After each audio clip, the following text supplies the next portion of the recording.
Good morning student. आज हम chapter 5 पढ़ेंगे चिट्ठियों की अनूठी दुनिया। यानी चिट्ठी किसे कहते हैं? जो पत्र होते हैं, जो लेटर होते हैं उनको चिट्ठी कहते हैं।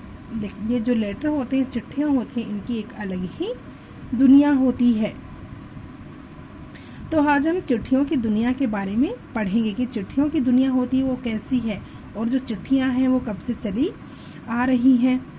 पत्रों की दुनिया भी अजीबो गरीब है और उसकी उपयोगिता हमेशा से बनी रही है। यानी कि जो पत्र होते हैं, इनकी जो दुनिया होती है वो अजीब और गरीब होती है, बहुत ही अलग तरीके की होती है, विचित्र दुनिया होती है। और ये जो चिट्ठियाँ हैं, इनकी जो उपयोगिता है, इनका जो महत्व है, ज़रूरत है, वो हमेशा से बनी रही है। यानी कि जो प्राचीन काल है, पुराने समय से चिट्ठियों का महत्व होता आ रहा है। पत्र जो काम कर सकते हैं वह समाचार का आधुनिकतम साधन नहीं कर सकता। यानी कि ये जो पत्र होते हैं, ये जो काम कर सकते हैं, वो जो संसार का जो आधुनिक जो ज़माना है, जो आधुनिक साधन है, वो काम नहीं कर सकते। पत्र जैसा संतोष फ़ोन या SMS का संदेश कहाँ दे सकता है। यानी कि जैसा संतोष, जैसी शांति पत्र पढ़कर मिलती है, वैसी फ़ोन या SMS करते हैं, मैसेज करते हैं, वो वैसा सुकून, वैसा संदेश हमें नहीं दे पाता है। पत्र एक नया सिलसिला शुरू करते हैं। पत्र होते हैं वो एक नया सिलसिला शुरू करते हैं, यानी सिलसिला यानी क्रम, नया क्रम शुरू करते हैं। और राजनीति, साहित्य तथा कला के क्षेत्र में तमाम विवाद और नई घटनाओं की जड़ भी पत्र ही होते हैं।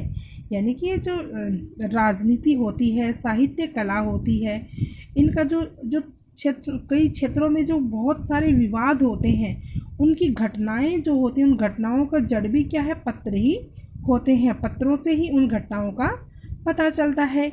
दुनिया का तमाम साहित्य पत्रों पर केंद्रित है, और दुनिया का जो तमाम साहित्य है, पूरा जो साहित्य है, यानी बहुत सा जो साहित्य है, वो पत्रों के ऊपर ही आधारित है।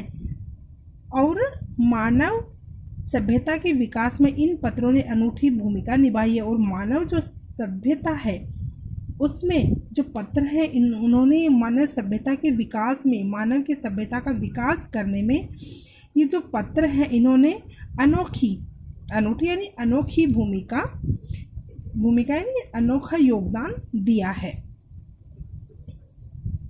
पत्रों का भाव सब जगह एक सा है, और पत्र होते हैं, उनका भाव होता है, उनका हर जगह एक जैसा ही होता है। भले ही उनका नाम अलग अलग हो, लेकिन पत्रों का चाहे नाम अलग अलग हो, लेकिन उनका भाव एक जैसा ही होता है।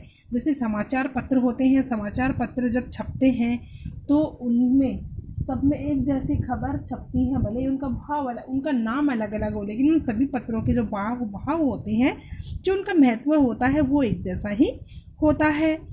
पत्र को उर्दू में खत पत्र होते हैं, जो लेटर भेजे जाते हैं, चिट्ठियाँ एक जगह से दूसरी जगह भेजी जाती हैं, उनको उर्दू में खत बोलते हैं। संस्कृत में पत्र बोलते हैं, कन्नड़ में कागज बोलते हैं, तेलुगु में उत्तरम, जाबू और लेख बोलते हैं, तथा तमिल में कड़िद कहा जाता है। यानी पत्रों के भी हर जगह, हर भाषा में अलग अलग नाम होते हैं। पत्र यादों को सहेज कर रखते हैं, और पत्र होते हैं, ये हमारी जो पुरानी यादें होती हैं, इनको अपने अंदर एकत्रित करके रखते हैं। इसमें कोई संदेह नहीं है, इसमें कोई भी शक नहीं है। हर एक की अपनी पत्र लेखन कला है, और हर एक व्यक्ति की अपना पत्र लिखने का अलग तरीका होता है, अपनी एक अलग कला होती है। और हर एक के पत्रों का अपना दायरा होता है, और हर एक पत्र होता है, उसका अपना एक दायरा होता है। दुनिया भर में रोज करोड़ों पत्र एक दूसरे को तलाशते तमाम ठिकानों पर पहुंचते हैं। और क्या है? दुनिया भर में रोजाना, हर दिन करोड़ों पत्र एक दूसरे को तलाशते रहते हैं। यानी अपनी जो जगह होती है, जो अपना जो पता होता है, उसको तलाशते रहते हैं, और उसको तलाशते हुए अपना जो ठिकाना होता है, यानी जहाँ उस पत्र को भेजना होता है, वो अपनी जगह खोज लेते हैं और उस जगह पे पहुंचा दिए जाते हैं।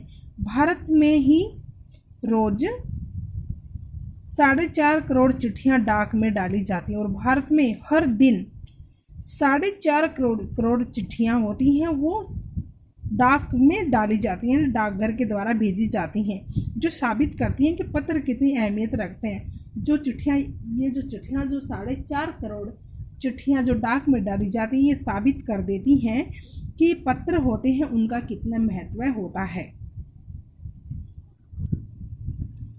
पंडित जवाहरलाल नेहरू ने सन 1953 में सही ही कहा था कि हजारों सालों तक संचार का साधन केवल हरकारे, रनर्स या फिर तेज घोड़े रहे हैं। यानी पंडित जवाहरलाल नेहरू ने सन 1953 में कहा था कि हजारों सालों तक संचार का जो साधन है वो केवल हरकारे यानी जो पैदल चलकर जो चिट्ठियाँ पहुँचाती है, जो पैदल चलने वाले होते हैं, जिनको डाकिये बोलते हैं, पैदल चलते हैं, तो या तो पैदल चलकर या फिर जो घोड़े होते हैं, जो जल्दी जो चिट्ठी पहुंचानी होती थी, जो आराम से पहुंचानी होती थी, वो तो पैदल चलकर पहुंचाई जाती थी। और जिस चिट्ठी को जल्दी पहुंचाना होता था तो वो घोड़ों के द्वारा पहुंचाई जाती थी, और यही संचार का साधन था। उसके बाद पहिए आए, और फिर क्या है, घोड़ों के बाद में धीरे धीरे पहिए आए। तो पहियों के साथ जो ऊँट हैं, बैल हैं, घोड़े हैं, इनके गाड़ियाँ जोड़कर और उनके द्वारा इन चिट्ठियों को पहुंचाया जाने लगा। पर रेलवे और तार से भारी बदलाव आया है। लेकिन अब क्या है, उनके बाद में रेल हैं, रेल से, तार से, ये जो काफ़ी बदलाव आया है। तार ने रेलों से भी तेज़ गति से संवाद पहुंचाने का सिलसिला शुरू किया है, और ये तार जो है उनसे क्या है, जल्दी समाचार पहुंचाने, यानी रेल से भी जल्दी समाचार तारों के द्वारा पहुंचाया जाता है। अब टेलीफोन, वायरलेस और आगे रेडार दुनिया बदल रहा है। और जो टेलीफोन है, जो रेडार यानी ये जो रेल हवाई जहाज होती हैं, रेडार का जो एक ऐसा यंत्र होता है जो वायुयान के संचालन में इसका प्रयोग होता है, तो इनका प्रयोग किया जाने लगा, और इनसे क्या है, दुनिया बदल रही है। पिछली शताब्दी में पत्र लेखन ने एक कला का रूप ले लिया। यानी पिछली शताब्दी जो है, पीछे जो 19वीं शताब्दी गई थी, उसमें क्या है, पत्र ने एक कला का रूप ले लिया था। डाक व्यवस्था के सुधार के साथ साथ पत्रों को सही दिशा देने के लिए विशेष प्रयास किए गए। और डाक के साथ साथ क्या है, डाक व्यवस्था को सुधारने के लिए पत्रों को सही दिशा, सही मार्ग में लाने के लिए विशेष प्रयास किए गए हैं। पत्र संस्कृति विकसित करने के लिए स्कूली पाठ्यक्रमों में पत्र लेखन का विषय भी शामिल किया गया है। यानी कि अपने जो पत्रों की जो संस्कृति है उसको विकसित करने के लिए जो स्कूली पाठ्यक्रम है, जो स्कूल में जो अपने हिंदी और इंग्लिश की बुक चलती हैं, उन बुकों के अंदर क्या है, जो एप्लीकेशन आती हैं, पत्र आते हैं, वो किस लिए किए गए हैं, यानी पत्रों की जो संस्कृति है उसको विकसित करने के लिए ये भी हमारे पाठ्यक्रम में दिए गए हैं। ये भी एक विषय का काम करते हैं। भारत ही नहीं, दुनिया के कई देशों में ये प्रयास चले, और विश्व डाक संघ ने अपनी ओर भी काफ़ी प्रयास किए हैं। और भारत में नहीं, भारत के अलावा अन्य कई जो देश हैं उनमें भी ये प्रयास किए गए हैं। डाक व्यवस्था है, इसको सुधारने के लिए बहुत से प्रयास किए हैं। विश्व डाक संघ की ओर से 16 वर्ष से कम आयु वर्ग के बच्चों के लिए पत्र लेखन प्रतियोगिताएं आयोजित करने का सिलसिला सन 1972 से शुरू किया गया। यानी विश्व डाक संघ जो है उसकी ओर से 16 वर्ष तक के जो बच्चे होते हैं, 16 वर्ष तक के जो बच्चे हैं, उन बच्चों में जो लेखन प्रतियोगिताएं, एक प्रकार से कंपटीशन होता है। जैसे हमारे स्कूल में काफ़ी कंपटीशन होते हैं, सैटरडे को जो एक्टिविटी होती हैं उनके अंदर क्या है, इनको रखा गया है।